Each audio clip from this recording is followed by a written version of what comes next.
Hey everyone, welcome back to my channel. So आज की video में हम लोग बात करने जा रहे हैं लिमिटेशंस ऑफ डायमेंशनल एनालिसिस के ऊपर। ठीक है, इससे पहले मैंने आपको डायमेंशनल एनालिसिस के जो एप्लीकेशंस है उनके बारे में बताया हुआ है। 3 पार्ट में मैंने वीडियोस बनाए हुए हैं, उन तीनों का लिंक जो है मैं डिस्क्रिप्शन में दे दूंगा। ठीक है, तो आप उन तीनों वीडियोस को देख लो एंड उसके बाद हम लोग लिमिटेशंस ऑफ डायमेंशनल एनालिसिस को सीख लेते हैं।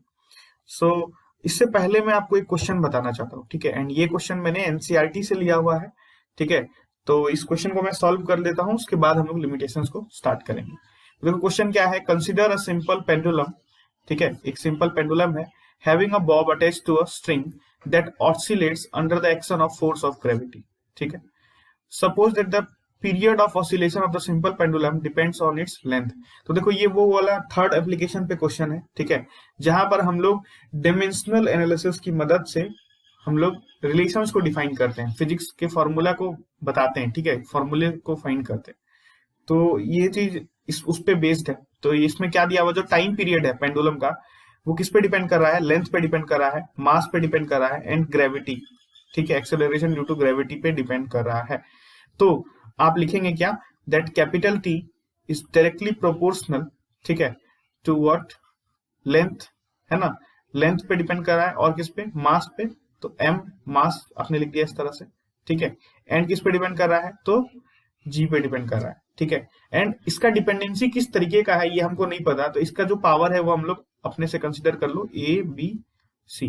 ठीक है, ये हमने कंसिडर कर लिया इस तरह से। एंड आपको क्या करना है, एक्सप्रेशन डिराइव करना है टाइम पीरियड के लिए, वही डायमेंशन वाला टेक्निक यूज करके। ठीक है, तो टी प्रोपोर्शनलिटी हट जाएगा, तो वहां पे क्या लिखेंगे आप, कांस्टेंट के। ठीक है, प्रोपोर्शनलिटी कांस्टेंट। एंड उसके बाद ये तीन जो बचे हुए हैं उसको आप लिख दो। तो ये लिख दिया आपने, L to the power A, M to the power B and G to the power C. अब ये क्या है, के क्या है, एक कांस्टेंट है, तो इसका तो डायमेंशन नहीं है। तो हम क्या करेंगे, अब प्रिंसिपल ऑफ होमोजेनिटी यूज करेंगे। तो हम यहाँ लिखेंगे फ्रॉम प्रिंसिपल ऑफ होमोजेनिटी। ठीक है, प्रिंसिपल ऑफ होमोजेनिटी। तो टी का डायमेंशन, टाइम पीरियड का डायमेंशन इज इक्वल टू, है ना, ये तो टी का पावर 1 ही है ना, टाइम पीरियड है ये टी। तो ये आपने लिख दिया टी का पावर 1, यही फंडामेंटल में ही है। और ये लेंथ, तो एल का पावर ए। ठीक है, and M, M is what here, mass. ठीक है, तो मास का पावर बी। ठीक है, and G is what, acceleration due to gravity. तो एक्सेलरेशन का डायमेंशन क्या होता है, तो वो होता है एल टी रेज टू -2, उसका पावर सी। ठीक है, इस तरीके से।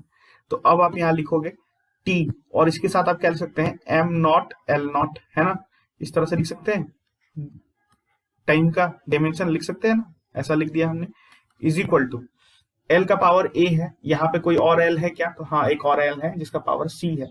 तो यहां हम लिख सकते हैं एम का पावर बी, ठीक है, एल का पावर ए प्लस सी। ठीक है, ये हमने लिख दिया। एंड उसके बाद टी का पावर है ये -2c, है ना, तो ये -2c, और टी तो और कहीं है भी नहीं, तो ये हम लिखेंगे टी का पावर -2c, इस तरीके से। ठीक है, तो अब आप इसको कैसे लिख सकते हैं, देखो अब आप लिख सकते हैं इसको ऐसे, एम का पावर बी, एल का power A plus C and T का पावर -2c। नाउ आप कंपेयर कर लो इधर से एंड इसको, तो आपको आंसर मिल जाएगा। तो देखो बी का आंसर क्या आ रहा है बताओ, एम का पावर बी एंड एम का पावर यहाँ क्या है 0, तो बी तो आपको 0 आता हुआ दिख रहा है। दूसरा उसके बाद ए प्लस सी कितना आ रहा है बताओ, तो ए प्लस सी, ये एल पे पावर है तो यहाँ पे एल पे पावर तो 0 है, तो ए प्लस सी 0 के इक्वल आ रहा है। एंड टी का पावर यहाँ 1 है, यहाँ -2c है, तो -2c इज इक्वल टू आप लिखेंगे 1, विच इंप्लाइज सी का जो वैल्यू है दैट इज -1/2। एंड सी का वैल्यू जब -1/2 आप यहाँ डालोगे इस वाले में, तो ए का जो वैल्यू आएगा यहाँ से, ठीक है, तो ए का जो वैल्यू आएगा दैट वुड बी 1/2। तो ए आपको क्या आया, 1/2 आया, बी 0 आया, सी आया -1/2। तो अब मैं थोड़ा सा इधर इरेज कर देता हूँ इन चीजों को। ठीक है, आप मेक श्योर कि आप इन चीजों को नोट कर चुके होंगे। ठीक है, तो अब मैं यहाँ इसको इरेज कर देता हूँ। तो हमने क्या लाया, देखो ए का पावर हमारा 1/2 आया, बी जो है हमारा 0 आया, सी हमारा -1/2 आया। एंड हमने जो रिलेशन लिखा हुआ था, व्हाट रिलेशन दैट वाज, तो वो रिलेशन था time period is equal to, ठीक है, के, उसके बाद एल का पावर ए, एम का पावर बी एंड जी का पावर सी, इस तरीके से। तो k तो आपका ऐसा ही रह गया k, ठीक है। l का पावर a, तो l का पावर a क्या हो गया 1/2, तो ये लिख दिया आपने l का पावर 1/2, है ना। ये मैंने अच्छे से नहीं लिखा, इसको मैं इरेज करके, ठीक है, अच्छे से लिख देता हूं। तो ये आ गया l का पावर 1/2 एंड m का पावर b, यानी यहाँ पे b क्या है 0, तो m नॉट हो गया, तो वो तो 1 के इक्वल हो गया, ठीक है, तो वो मैंने लिख रहा है यहाँ पे। अब g का पावर क्या है 1-1/2, तो ये आपने लिख दिया g का पावर -1/2। अब ये आपने रख दिया ऐसा k, ठीक है, एंड ये l का पावर 1/2 है, तो ये आप क्या लिखेंगे √l, है ना। और g का पावर -1/2 है, तो वो नीचे गया, तो g का पावर 1/2 हो गया, एंड देन उसको भी आप क्या लिख देंगे रूट के अंदर, √g। देन इसको आप आगे बढ़ाओगे तो इसको आप ऐसे लिखते हैं L/G, ठीक है। ये आ गया आपको टाइम पीरियड ऑफ पेंडुलम का फॉर्मूला। क्या आ गया T = K √L/G। अब देखो K का वैल्यू हमें नहीं पता है मोस्ट ऑफ द फॉर्मूले में, आप ऑलमोस्ट सारे फॉर्मूले में, ठीक है, आपको जो है कांस्टेंट का जो वैल्यू है वो आपको कभी भी इस मेथड से नहीं मिलेगा, ठीक है, आपको कभी भी नहीं मिलेगा। कोई भी हमने पिछले जो भी क्वेश्चंस बनाए हैं पिछले वीडियो में, आप देखो वहां पे कांस्टेंट को हम लोगों ने नेग्लेक्ट कर लिया है, ठीक है, वो डायमेंशन के तौर पर उसको कंसिडर नहीं किया। एंड मोस्ट ऑफ द फॉर्मूले जो वहां पर मैंने डिराइव करे थे वहां पे कांस्टेंट का यूज भी नहीं हुआ। लेकिन यहाँ पर जो के का वैल्यू होता है ये होता है 2π। तो जो एक्चुअल फॉर्मूला है that is time period = 2π √L/G। But हम क्या डिराइव कर पाए, केवल T = √L/G। ये हम जो है कांस्टेंट का क्या वैल्यू होगा जो डायमेंशनलेस है, डायमेंशनलेस कांस्टेंट का वैल्यू हम डिफाइन नहीं कर पाए। तो ये ही देखो एक लिमिटेशन आप कह सकते हैं डायमेंशनल एनालिसिस का, यहाँ पर आपको देखने को मिल रहा है कि आप जो है डायमेंशनलेस कांस्टेंट का वैल्यू को नहीं बता सकते, है ना, using the formula of dimension, ठीक है, आप नहीं बता सकते इस चीज को। तो ये चीज आपको ध्यान रखनी है, ठीक है। तो एक्चुअल फॉर्मूला ये है, this is the actual story. But ये जो हम लोगों ने डिराइव किया, ठीक है, इसमें k का वैल्यू हम डिराइव नहीं कर पाए। तो जो भी डायमेंशनलेस कांस्टेंट है उसका वैल्यू हम लोग डिराइव नहीं कर पाते हैं। तो ये जो है आप कह सकते हैं कि एक लिमिटेशन आपका डायमेंशनल एनालिसिस का आपको इस क्वेश्चन से देखने को मिला, ठीक है। तो अब हम लोग एक्चुअल में समझने जा रहे हैं, ठीक है, कि कैसे जो है डायमेंशनल एनालिसिस का क्या क्या क्या लिमिटेशंस है। तो यहाँ मैं लिख देता हूँ हेडिंग में लिमिटेशंस ऑफ डायमेंशनल एनालिसिस, ठीक है। तो लिमिटेशंस हम लोग पढ़ने जा रहे हैं। तो सबसे फर्स्ट लिमिटेशन जो मैं आपको अभी क्वेश्चन के थ्रू मैंने आपको बताया कि dimensionless constant can't be determined, है ना, कि जो डायमेंशनलेस कांस्टेंट है, डायमेंशनलेस, वहां पे 2π क्या था, डायमेंशनलेस था, कांस्टेंट था एक, लेकिन उसका वैल्यू हम डिफाइन नहीं कर सकते हैं इस मेथड को यूज करके। तो डायमेंशनलेस कांस्टेंट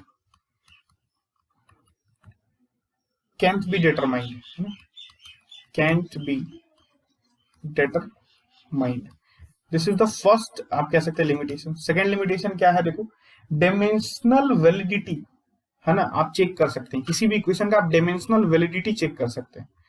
तो एक चीज तो यहां मैं लिख देता हूं कि जो डायमेंशनल वैलिडिटी मतलब वो डायमेंशनली करेक्ट है या नहीं, मतलब प्रिंसिपल ऑफ होमोजेनिटी तो आप कर सकते हैं, है ना, डायमेंशनल वैलिडिटी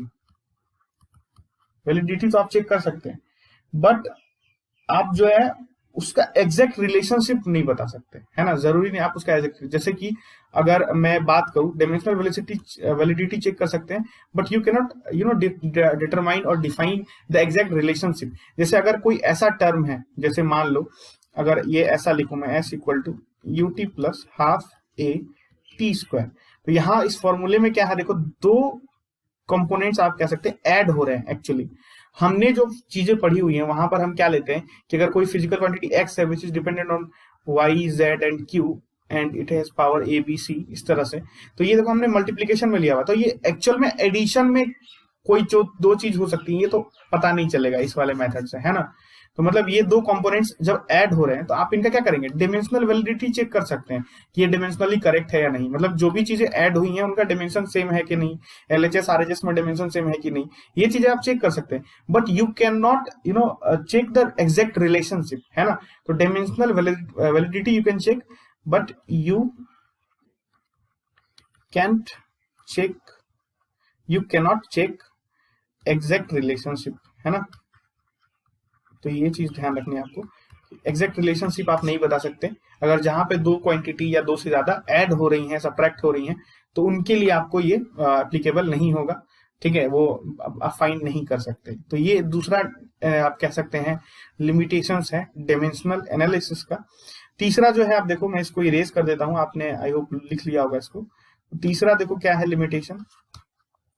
तीसरा लिमिटेशन है, जैसे अगर आप एनर्जी का डायमेंशन बोले तो क्या बोलोगे बताओ?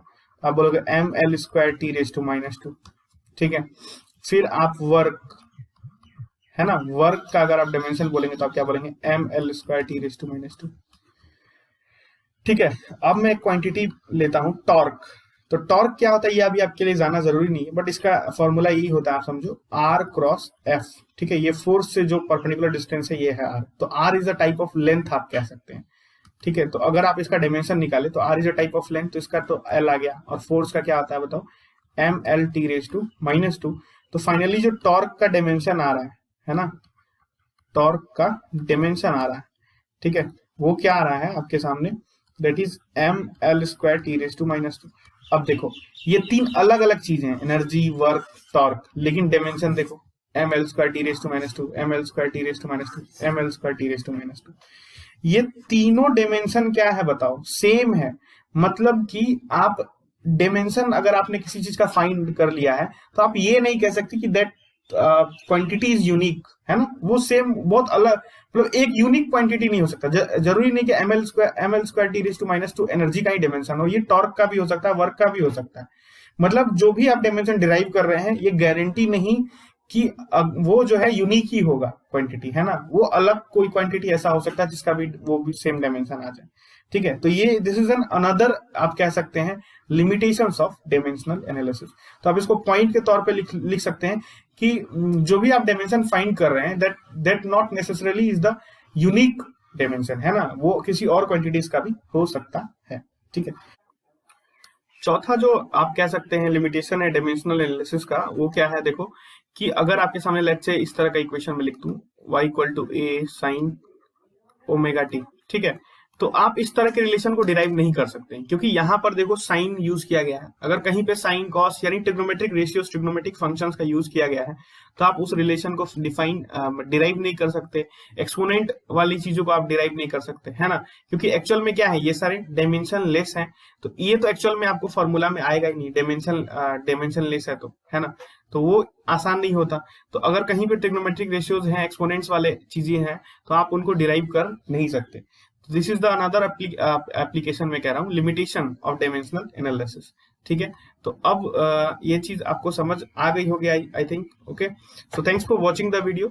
अगर चैनल पर नए हो तो सब्सक्राइब कर सकते हैं चैनल को, ठीक है। एंड थोड़ा सा चैनल के बारे में बताना चाहता हूँ कि चैनल पर हम जो है SC वर्मा, ठीक है, DC पांडे और सिंगेज की जो बुक है, ठीक है, सिंगेज पब्लिकेशंस की, ये तीनों बुक्स के जो टफ क्वेश्चंस हैं, जो अच्छे क्वेश्चंस हैं, along with the previous year questions, ठीक है, previous year questions for JEE, NEET and other exams हम प्रैक्टिस करा रहे हैं इस चैनल पर, ताकि आपके जेई या नीट के प्रिपरेशन को काफी ज्यादा बूस्ट मिल सके। तो आप इस चैनल को सब्सक्राइब कर सकते हैं, ये बहुत ज्यादा आपकी हेल्प करेगा आपके जेई नीट के प्रिपरेशन में, okay. So once again thanks for watching the video. मिलते हैं नेक्स्ट वीडियो में, टिल देन थैंक यू।